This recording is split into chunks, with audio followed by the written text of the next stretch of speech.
स्वागत है आप सभी का हमारे YouTube चैनल सोशियो की पॉइंट पर।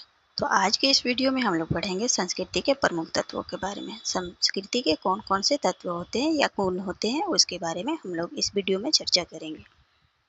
जैसे एग्जाम में पूछा जाता है कि संस्कृति की सबसे छोटी इकाई को क्या कहा जाता है, तो संस्कृति की अर्थ, परिभाषाएं, विशेषताएं, भौतिक संस्कृति और भौतिक संस्कृति, इसके बारे में हम लोग पिछली क्लास में पढ़ चुके हैं। तो अगर आपने वो नहीं पढ़ा है तो आप ज़रूर से ज़रूर उसे जा कर के पढ़ लीजिएगा। तो चलिए आज के ये क्लास शुरू करते हैं देर न करते हुए। तो सबसे पहले जानते हैं संस्कृति का जो अर्थ क्या था। संस्कृति की परिभाषा जो हमने बताया था कि हरस को विल्सन ने क्या बताया था कि संस्कृति पर्यावरण का मानव निर्मित भाग है। कैसा भाग है? मानव निर्मित। तो जो भी मानवों ने बनाया है, जो कुछ भी, चाहे वो भौतिक हो या अभौतिक हो, यानी कि भौतिक मतलब जो भी जिसे हम मूर्त रूप में देख सकते हैं, छू सकते हैं, जैसे मेज हो गया, कुर्सी हो गई, किताब हो गया, मोबाइल हो गया, ये क्या है? भौतिक संस्कृति है। जबकि जन रीतियाँ, प्रथाएं, हमारा धर्म, ये क्या होता है? ये अभौतिक होता है। तो इसमें सब कुछ वही मानव निर्मित भाग है संस्कृति। और हमने विशेषता भी बताया था आपको कि संस्कृति में संतुलन और संगठन पाया जाता है। क्या पाया जाता है? संस्कृति में संतुलन और संगठन पाया जाता है, क्योंकि यह अखंड व्यवस्था नहीं है, बल्कि क्या है, संस्कृति के अंतर्गत अनेक खंड या इकाइयाँ होती हैं जो एक दूसरे से गुथी हुई रहती हैं, ठीक है, जिससे समाज की सांस्कृतिक व्यवस्था का निर्माण होता है। और हर इकाइयों का कोई ना कोई कार्य होता ही होता है और परस्पर ये एक दूसरे के आधार पर संस्कृति से जुड़े रहते हैं और इसी से संस्कृति जो है जन्म लेती है और विकसित भी होती है। तो इन इकाइयों को समझने के बाद संस्कृति को समझा जा सकता है कि जिस प्रकार संस्कृति के तत्व होंगे, जिस प्रकार के संस्कृति के तत्व होंगे, उसी प्रकार की समाज की संस्कृति भी उसी प्रकार की होगी, जिसे हम संस्कृति के प्रमुख तत्व कहते हैं। यहाँ की जैसे संस्कृति के तत्व होंगे, वहाँ की संस्कृति वैसे ही होगी, तो उसी को क्या कहते हैं? सांस्कृतिक तत्व कहते हैं। तो चलिए आगे देखते हैं कि संस्कृति के तत्व को कितने भागों में बांटकर हम पढ़ सकते हैं। तो इसे हम लोग 4 भागों में बांटकर देख सकते हैं। ठीक, सबसे पहले आता है संस्कृति के गुण या तत्व। संस्कृति के गुण या तत्व। तो संस्कृति के तत्व क्या होता है? तो यह सांस्कृतिक व्यवस्था की वह सबसे छोटी इकाई जो प्रक्रियात्मक दृष्टि से उपयोगी हो, लेकिन जिनका और स्पष्ट विभाजन नहीं किया जा सकता है, वही क्या होता है? सांस्कृतिक तत्व कहलाता है। जैसे कि हम लोग व्याकरण पढ़ते हैं ना, वह छोटी से छोटी ध्वनि जिसके और टुकड़े नहीं किए जा सकते, वर्ण कहलाते हैं। वैसे ही ये भी है, ठीक है, कि वह छोटी से छोटी इकाई, संस्कृति की वह छोटी से छोटी इकाई जिसका अगर टुकड़े करेंगे तो वो प्रक्रियात्मक दृष्टि से मतलब उसका कोई सहयोग नहीं रहेगा, ठीक है, और जिनका क्या होता है, स्पष्ट विभाजन नहीं किया जा सकता है, उसी को क्या कहते हैं? सांस्कृतिक तत्व कहते हैं। और कई सांस्कृतिक तत्वों के मिलने से ही संस्कृति का निर्माण होता है। बहुत सारे सांस्कृतिक तत्व मिलते हैं ना, तो क्या हो जाता है? संस्कृति का निर्माण करते हैं। अब इसमें भौतिक संस्कृति भी हो सकता है और अभौतिक संस्कृति भी हो सकता है, दोनों संस्कृतियाँ हो सकती है। जैसे जो भी मानव ने बनाया है, जैसे कि यही किताब, कॉपी या मेज, कुर्सी या जन रीतियाँ हो गई, धर्म हो गया, विवाह हो गया, आश्रम व्यवस्था हो गया, ये सब क्या है? ये सब संस्कृति के तत्व हैं, ठीक है। और इसकी चर्चा सर्वप्रथम किसने किया था? तो ये ध्यान में रखिएगा, राल्फ लिंटन और विस्लर ने किया था। राल्फ लिंटन और विस्लर ने सबसे पहले सांस्कृतिक तत्व की चर्चा की है। तो आगे देखते हैं। इसे संस्कृति की कोशिका भी कहा जाता है। सांस्कृतिक तत्व जो है, इसे संस्कृति की कोशिका भी कहा जाता है। क्रोबर जो है, क्रोबर इसे न्यूनतम परिभाषिक तत्व कहते हैं, न्यूनतम परिभाषिक तत्व कहते हैं। जबकि हरस्कोविट्ज़ ने इसे एक सांस्कृतिक विशेष में सबसे छोटी पहचानी जा सकने वाली इकाई कहा है। पार्सन्स इसे पार्सन्स ने सांस्कृतिक वस्तु को संस्कृति की सबसे छोटी इकाई माना है। तो इस तरह अगर संक्षेप में कहेंगे तो समझेंगे तो कह सकते हैं कि संस्कृति की सबसे छोटी इकाई जो किसी काम आ सके वो सांस्कृतिक तत्व कहते हैं। वो छोटी से छोटी इकाई जो कोई किसी काम आ सके उसे सांस्कृतिक तत्व कहते हैं।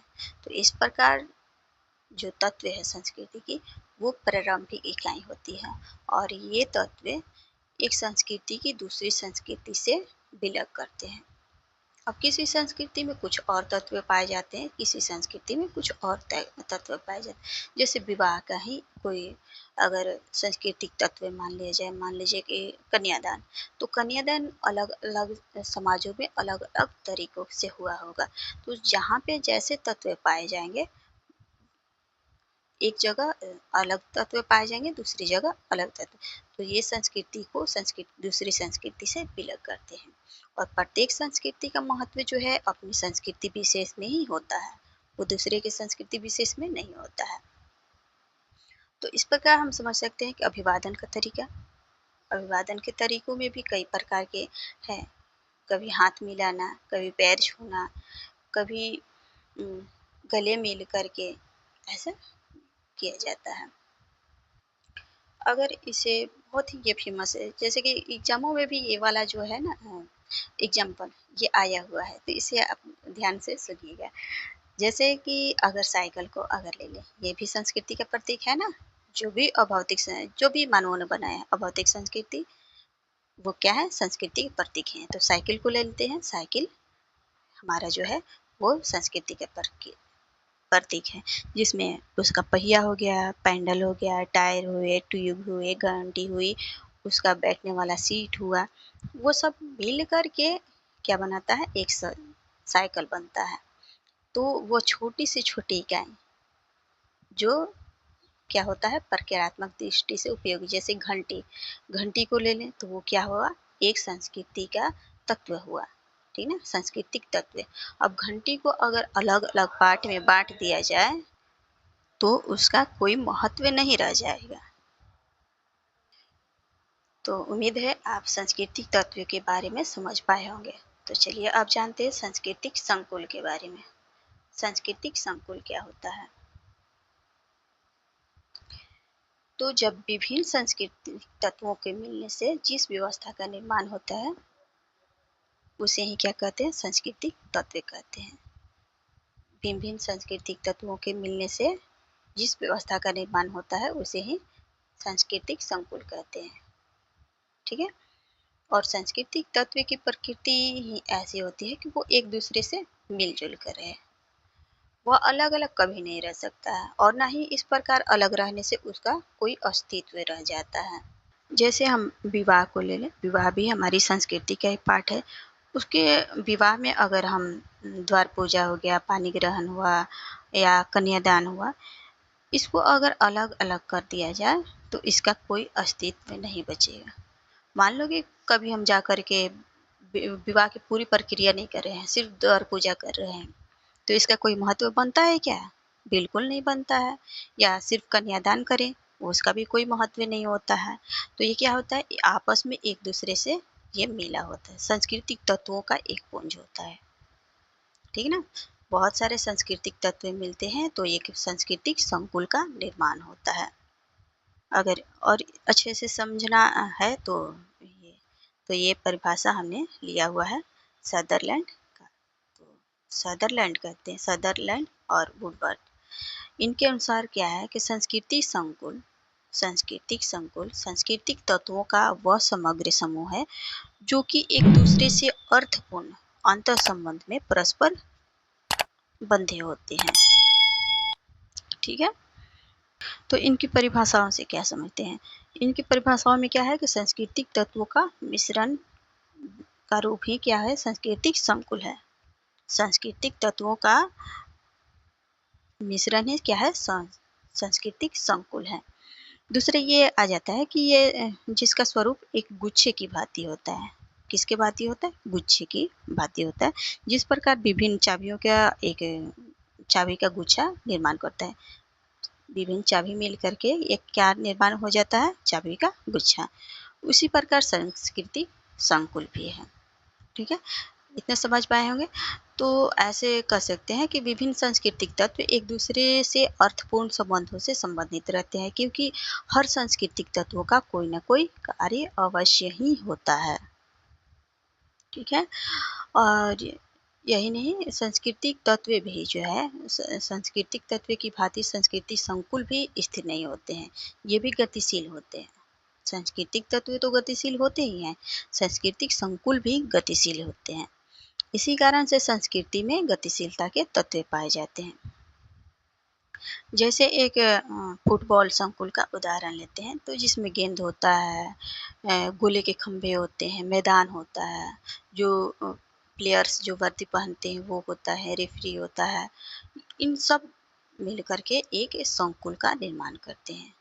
अगर इसी प्रकार अगर हिंदू समाज को देखें हम, तो हिंदू समाज की नारियों में क्या होता है कि अगर उनका सौंदर्य संकुल बनाना है, तो सौंदर्य संकुल में क्या क्या आ जाएगा, जो भी श्रृंगार करते हैं, जैसे बिंदी लगाना, चूड़ी पहनना, सिंदूर लगाना, केस को अलग अलग तरीकों से बांधना, साड़ी पहनना, महावर लगाना, ये सब सब चीज़ें मिल करके क्या बनाती है, एक सौंदर्य संकुल का निर्माण करती है।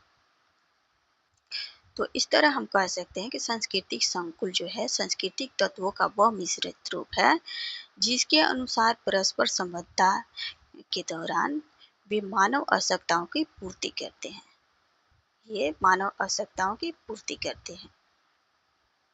इसलिए रॉबर्ट बेयर ने भी लिखा है कि जब हम सांस्कृतिक तत्वों को सम्मिलन की बात करते हैं, तो वह संभवतः क्या है, सांस्कृतिक संकुल शब्द का ही हम प्रयोग कर रहे होते हैं। तो उम्मीद है यहाँ तक आप समझ पाए होंगे। तो अब हम लोग संस्कृति प्रतिमान की ओर बढ़ते हैं। संस्कृति प्रतिमान क्या होता है, इसके बारे में रूथ बेनेडिक्ट ने पैटर्न्स ऑफ कल्चर, जो कि उन्होंने 1934 में लिखा था, उसमें संस्कृति प्रतिमान की अवधारणा दी है। और उन्होंने लिखा है कि विभिन्न सांस्कृतिक तत्वों से निर्मित सांस्कृतिक संकुल जिस संबंधित प्रतिमान का निर्माण करते हैं, उसे ही सांस्कृतिक प्रतिमान कहते हैं। सांस्कृतिक तत्व हो गए, सांस्कृतिक तत्व के मिलने से क्या बन गया, सांस्कृतिक संकुल बन गया, और सांस्कृतिक संकुल के मिलने से क्या बन जाएगा, सांस्कृतिक प्रतिमान बन जाता है।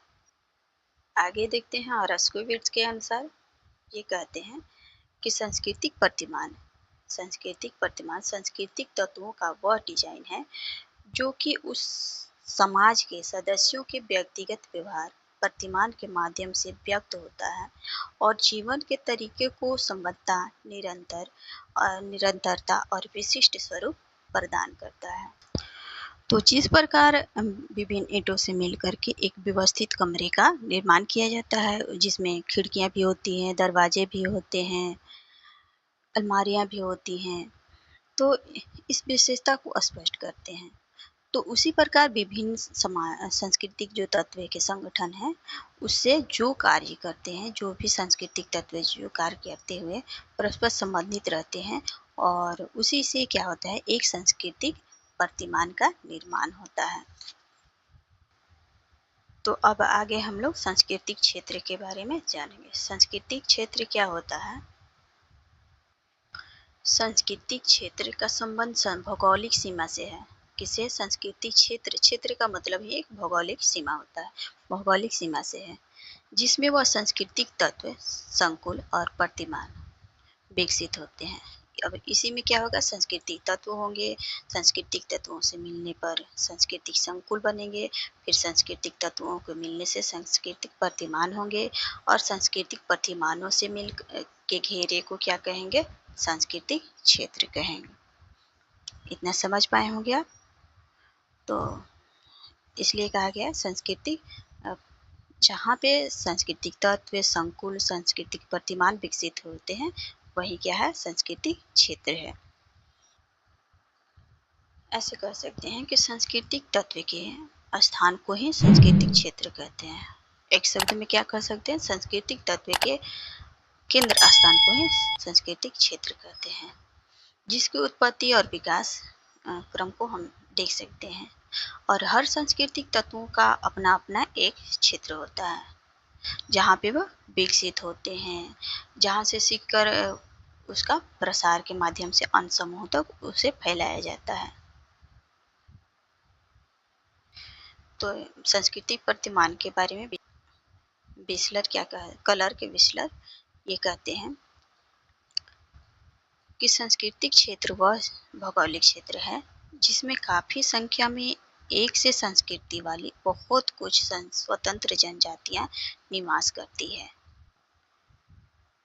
सांस्कृतिक क्षेत्र के कारण ही हर समाजों में भिन्न भिन्न प्रकार की संस्कृतियां पाई जाती हैं, जिनके आदान प्रदान के कारण प्रसार होता रहता है। उनका विकास एक क्षेत्र से संबंधित होता है जो कि बाद में अन्य क्षेत्रों तक प्रसारित होता रहता है। तो यहाँ तक आप समझ पाए होंगे कि सांस्कृतिक तत्व, सांस्कृतिक संकुल एवं सांस्कृतिक जो वर्तमान में मिलकर एक सांस्कृतिक क्षेत्र का निर्माण करते हैं, जिनके अनुसार संस्कृति की विशेषताएं स्पष्ट होती हैं, जो संस्कृति के विभिन्न अंग कहलाते हैं। तो संस्कृति के क्षेत्र को अनेक विद्वानों ने अपने अपने अनुसार अलग अलग भागों में बांटा है, जिसे एग्जाम में पूछा जाता है तो हमने बस नंबरिंग कर दी है कि कितने कितने क्षेत्र इन्होंने बताया है।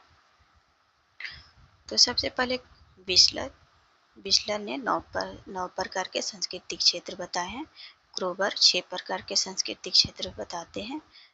किम्बलम 13 प्रकार के सांस्कृतिक क्षेत्र बताते हैं और हेरास्कोविट्ज 15 प्रकार के सांस्कृतिक क्षेत्र बताते हैं। तो आज का क्लास यहीं पे समाप्त होता है। अगर आपको हमारा वीडियो पसंद आता है तो लाइक और कमेंट ज़रूर कीजिएगा, सब्सक्राइब ज़रूर कीजिएगा।